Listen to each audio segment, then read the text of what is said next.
Pour la première fois depuis le début des troubles, Bruno Carrette, l'un des journalistes d'Antenne 2, a réussi à quitter Pékin.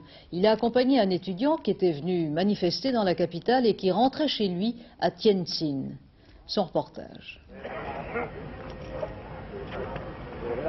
Il a retardé cet instant aussi longtemps que possible, mais il faut s'y résoudre, c'est l'heure de partir.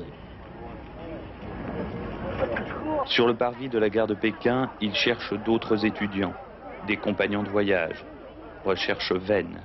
Il craignait un train bondé, des difficultés pour acheter son billet. Tout se passe bien.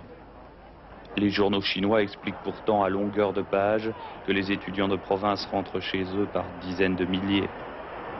Chang a 23 ans, élève de l'Institut de technologie de Tianjin, à 150 km au nord de Pékin. Il vient de passer 11 jours sur la place Tiananmen. Mon plus grand souvenir restera la nuit où Li Peng a décrété la loi martiale.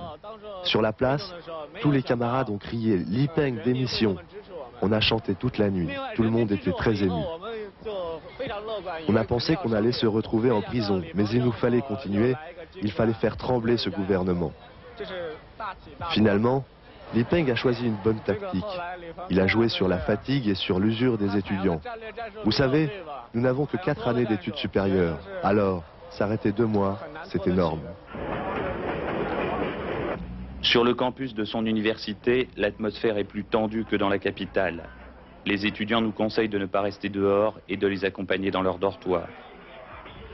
Là, Chang doit raconter Pékin, tout dire. Les manifestations gigantesques, les nuits trop froides de Tiananmen, l'enthousiasme et le soutien de la population. Puis on lui fait visiter la nouvelle fabrique de tracts. Même si leurs moyens sont plus rudimentaires, les étudiants de Tianjin sont tout aussi mobilisés que ceux des prestigieuses universités pékinoises. Il ne faut pas juger notre mouvement à court terme. Nous avons semé les graines, désormais, le peuple sait ce qu'est la démocratie. Il faut préserver la mobilisation du peuple.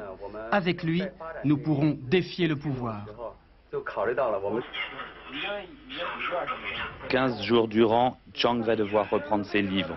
Il doit obtenir son diplôme, mais il reste toujours mobilisé, même s'il espérait que tout serait plus simple, plus rapide.